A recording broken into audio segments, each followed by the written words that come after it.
Welcome to Soul Heart Mind TV, and I'm your host, Linda M. Blackshaw. And tonight I'm going to be talking to you about being co-creators of your health. And this is suitable for any of you, regardless of whether you follow the traditional medical path or whether you use complementary alternative medicines. And most of what I'm going to share with you isn't going to cost you a penny. And it is very worthwhile doing. And most of these, in fact, I would actually say all of these, I have actually used on myself to be beneficial to continuing good health. So one of the first things that you can do is use visualization. And that is seeing yourself as healthy, vibrant, and breathing in fresh air, because we're using your mind to think yourself well. And we all know that when we wake up in the morning, before we get up, if we set the intention that our day is going to be good and we are going to be healthy, we do tend to feel better that day. And we can attract people to us that reinforce those energies. I know that when my children were very young, I'm sure that the mornings that I was not feeling the best, and I was just feeling it, I was feeling pretty ordinary, I'm sure the energy went through the house and went into the rooms, and they thought, oh, there's something wrong. And they were impossible that morning. And yet the mornings where I felt really good, they were much better behaved. Now, with the visualization, one of the things we can do is breathe in color and envision color going to the various parts of your body. I had come across a book, I think it was in 1983 or 84, on the art of color therapy. Now, this was way before the days of the bright lights that people lie under. And this was at a time where this lady actually suggested that you breathe in the color, that you bought pieces of material that you could breathe it in. And we all know the benefits of color in the fact that some colors make us feel absolutely terrific and other colors make us feel blah. So I came up with the idea that if I closed my eyes and visualized color coming down from the universe and going to the parts of my body that needed it. Now, when I first started doing it, I focused on the color blue, mainly because it was one of my favorite colors and it was easy for me to visualize. And what I did then was I would close my eyes, just imagine blue coming down, targeting the area that I knew I wasn't well, and going through the rest of my body. But what I found was that some days I just could not focus on the blue. I would be being drawn to another color. And I quickly realized that Source knows the colors that we need for our body.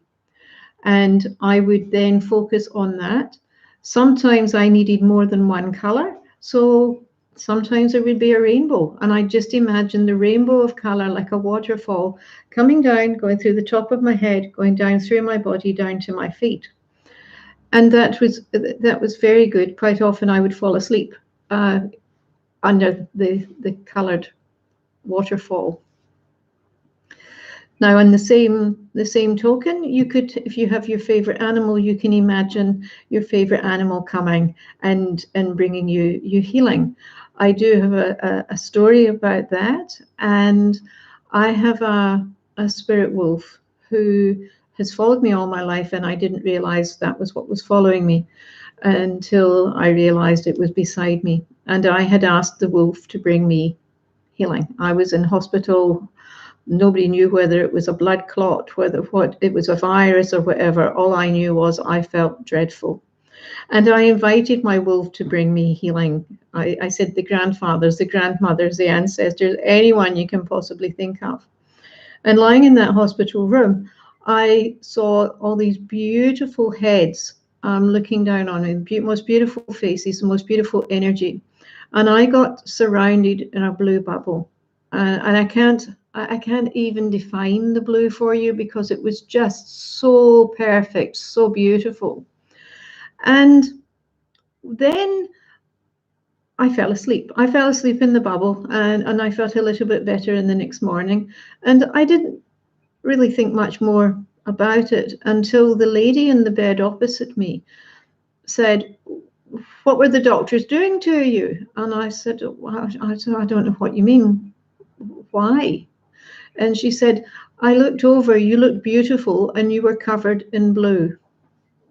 And I thought then, wow, how blessed.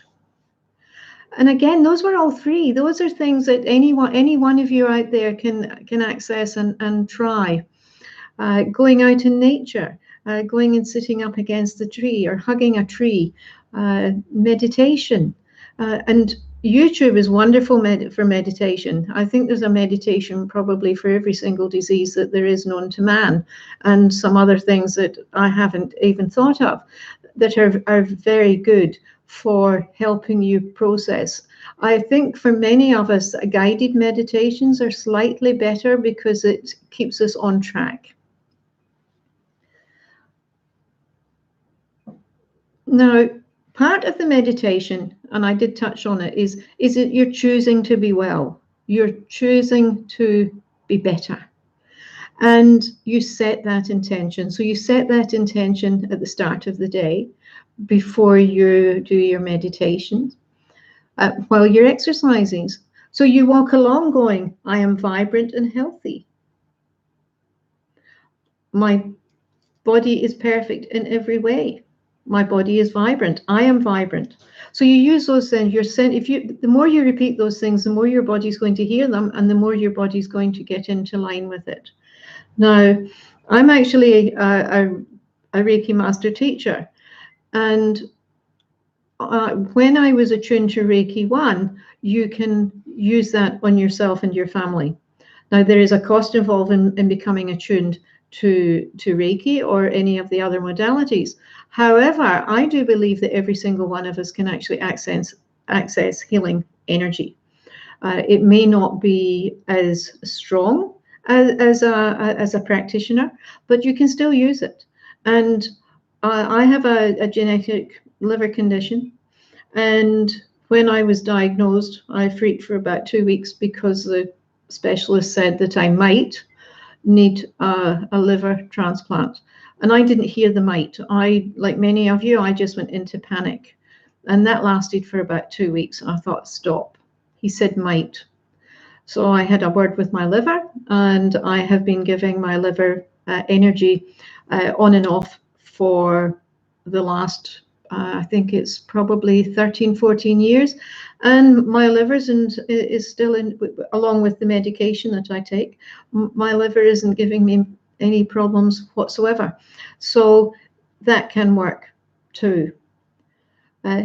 Journaling, asking your body how you feel. Talking to it but writing, but also write how, not just how you're feeling, but how you want to feel, and give gratitude. Be grateful. Sometimes that can be very hard because we're in pain and we haven't learned to block the pain. I found that color was very good for blocking pain, and of course the Reiki. I found certain crystals were very good for blocking pain. Rose quartz, my very favorite stone, a shivalingam, which is this one. That's a shivalingam. You can get different sizes. And rose quartz, which is this one. It's a very pale, this one's a very pale pink, but the energy in it's really very good. Or amethyst, which is one like that. So it's the purple and clear quartz. The house that we live in obviously can contribute to in some degree to how we're feeling. So what I would recommend is maybe every quarter or whenever you feel like it, is to clear the house. Now, there's several ways of doing it. I'm from Scotland. When we move into a new house, we open the door, the front door and the back door, and we go through with a broom and we sweep out the previous tenants or the previous owner's energies and invite good, clear, positive energies to come into the home. Now, again, that's not going to cost you anything. And you can also use sound to clear your home. You can use incense. I don't necessarily recommend sage, which is a bias on my part, because some of the sages that I have come across don't actually burn very well. So I believe that using your favorite incense is just as cleansing as anything else. And also having one of these little, something like this is a selenite tower. You can get selenite in all sorts of sizes. And again, it's not very expensive, but it does help to clear the negativity out of the room. So you can see that by using these things, these items, that you can contribute to how you feel. The other good thing with using color, using energy, meditation, or anything like that is that you can actually keep using them when you're well. I have minimized the use of painkillers quite considerably since I started being co-creative, a partner in looking after myself. Today was the first day in, I think, probably several months that I had to resort to painkillers, but that was all. That's all I had to take all day. And it's winter here, and sometimes my bones and joints do get a little bit painful, but on the whole, I can control them by using the meditation and energy healing. The other things that you can do, and I do encourage you to do this, is to promise yourself a meditation. Promise yourself, not a meditation, I've got meditation on the brain. Promise yourself to go and have a massage, or do something fun, do something joyful, because these sorts of things help to raise our energies, raise how we're feeling.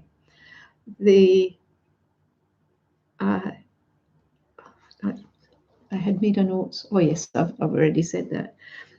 And go for it.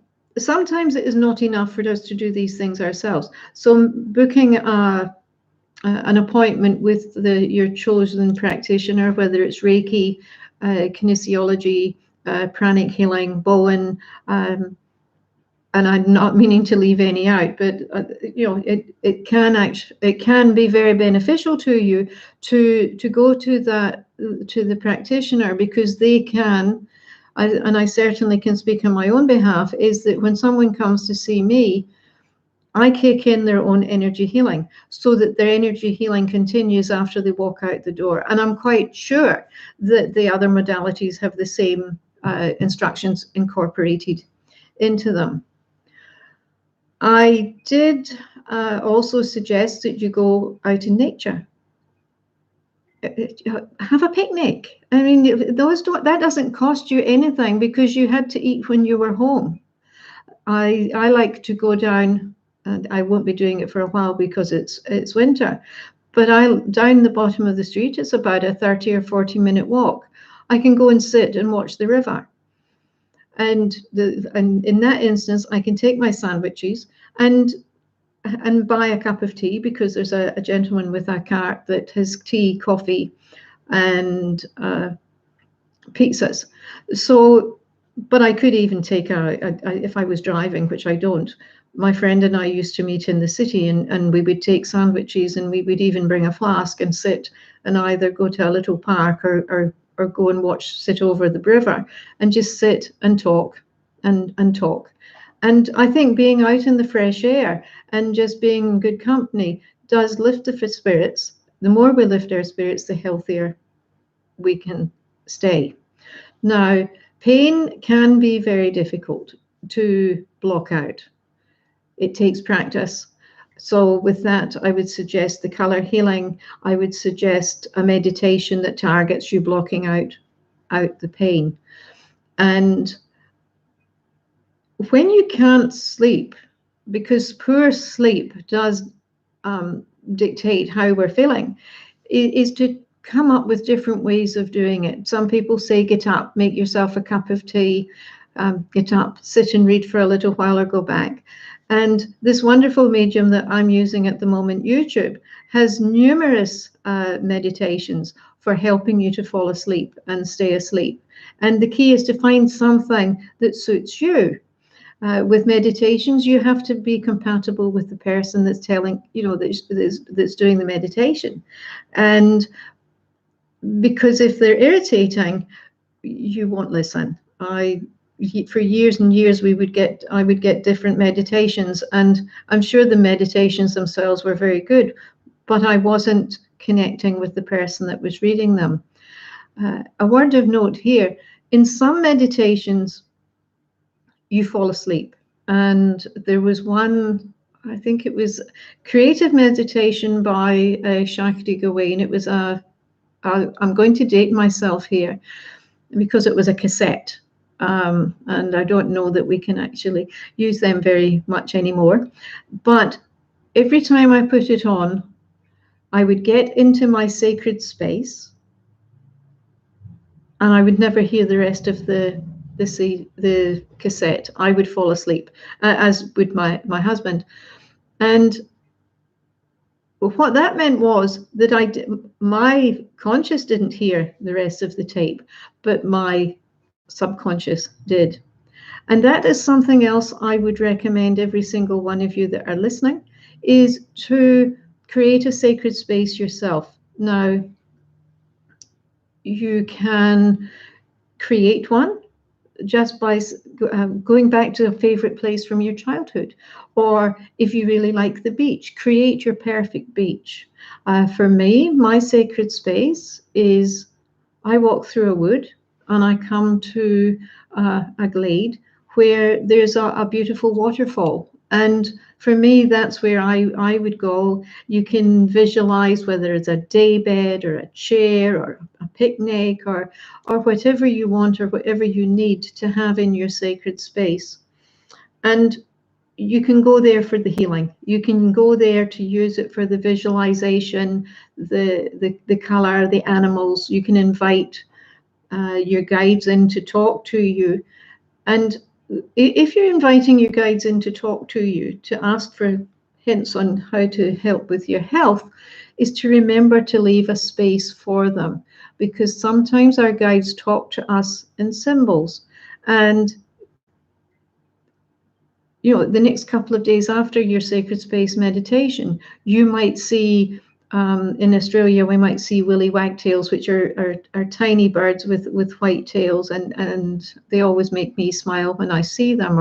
Or you might see a cat, or you might see a bizarre, not because they're bizarre, but because they're unexpected. You might see a monkey in your sacred space, and every time you turn the TV on or look in a book, there's a monkey. That is what you would then do, is go online and find out what the symbolism of a monkey means. Someone else can't really, well, we can put you in the right track with what the animals mean, but it has to resonate with you, because the message is for you. It's not for anyone else. The using the sacred space for very many things. I quite often use the sacred space to fall asleep, because I luckily I have now got to where it's sort of like more intermittent insomnia. I think in part because I stopped worrying about it. One positive of taking control of your health in your health in this manner, and breathing, is that I have noticed that I have stopped worrying. In stopping worrying, I'm having less stress. If we're not stressed, our body energy is going to be that much better. Now, for people who are stressed, I would recommend that when you start to feel a little bit and I would do it as soon as you feel the stress kicking in, is just to stop, close your eyes, and breathe in deeply as if you're filling your abdomen, holding it, then going, letting it out. And I suggest you do this for three breaths. If you still feel stressed, you keep doing it until you start to feel more relaxed. Because much of stress comes from us believing that we can't cope, or we worry about, oh, what if, things that haven't happened. Because the interesting thing is, you tend to find that most of us, when something happens, we deal with it. We're too busy dealing with it to feel stressed. Stress tends to come from things that might happen. We often get stressed about bills. Now, the interesting thing is with our bills, like our utilities and any other normal bills that we have in life, there's the same amount. And when we're stressed, we go, I always get bills. And that's what the universe hears. The universe hears, oh, if she always gets bills, right, we'll better send them all at the one time. Now, the rest of the year, we get the same number. The amount of bills that we get in a year doesn't vary by much. So stop focusing on them. Because one of the things that using our brain to create what we focus on is what we tend to get. So people make the mistake of sometimes, oh, I'm not feeling well, I want to get well. I'm not feeling well, I want to get well. So the universe says, oh, they're not feeling well. Oh, okay. And that's what we get more of. Instead of going, I am healthy, I am vibrant, I can breathe, I move with ease. I move with ease and grace. If we're in pain, don't go, oh, I don't want pain. Go, I move with grace. Excuse me. I move with grace and ease. My body flows. My body moves with ease. And one thing I haven't mentioned, and I do want to close with it, is laugh. When you're not feeling well and your body's, you might be in a lot of pain, or you might be nauseous, or whatever that's wrong with you. And I know this is going to be hard for some of you, but even when you're depressed, try and put on something that makes you laugh, not something that makes you think. I remember when I was a little girl watching the Marx Brothers. I know that the Marx Brothers is dated now, but you don't have to think about it. Another personal favorite would possibly be Monty Python, or those magnificent men and their flying machines. So to laugh, because laughter raises your energy. I would also say that if you find when you're doing your meditations, or doing any of the journaling exercises, and you find yourself crying, don't stop it, because the tears can be a release. It can be a sign that you're ready to let go of something, so that you're crying. And also, tears are tears of joy. I personally feel that tears are a very cleansing thing, and I know that when we're young, and particularly any of you men that are watching, quite often you were told, be a big boy, or big boys don't cry. Girls were told it too. It's like, oh, you're too old to cry. You can cope with that. So it's be in tune with your emotions as well as your physical feelings, because any of the things that I said, the color, the energy, will work on whether you are using them for your physical body, your emotional self, or your mental self, and in turn your soul self. Now, part of the reason why my TV channel is called Soul, Heart, Mind, all scrunched together the way it is because my guide said to me that we are souls who have a surrounding a physical body, which is a heart and a mind. So that the soul, heart, mind, they don't actually, they see the physical body as being a vehicle. It is just purely the vehicle to uh, um, propel the soul in this incarnation. And many of us, I don't even have a car, and I'm quite sure I probably would fall into this category, is that many of us actually take more care of our car than we do of ourselves. So that's your task, is to see your body as a vehicle and to nourish it. So make sure it has the right amount of oil, or the right amount of food, and the correct mix of foods, because we all know that if we put the wrong mixture into our car, uh, what a mess. It can seize up. It just won't go. So you have to fine tune yourself and be a partnership with your doctors, with your uh, alternative health professionals. For myself, as I stated at the beginning, I follow traditional medicine. So I have my flu jab. I had my pneumonia jab last year. Uh, when my daughter was expecting her children, I went and got the whooping cough uh, vaccination. So I believe in doing that. So for those of you who are listening, whether it's live or whether it's in the the coming weeks, try some of these things. They're not going to cost you anything. You will have to do them more than once. You can't just go, right, I visualized, I was in the sacred space, I didn't, nothing's happened. Like anything, it becomes a practice, it becomes automatic, and I am sure that your health will start to improve, and you'll feel more in control of it. So I do hope you've enjoyed listening to this, the very first of the relaunch. I was attempting to do this last year, but I sort of failed spectacularly, as I like to do most things. So I do hope that you'll come back. So please subscribe. If you have any modalities that you want to find out more about, or in your journeys in YouTube, you've come across something spiritual that you've got questions about, please make the comment. Please different people to talk to you about your journey. I came across a young lady just last week, and I'm hoping to talk to her. She's an energy healer, and she works with horses, but she's also developing as a medium.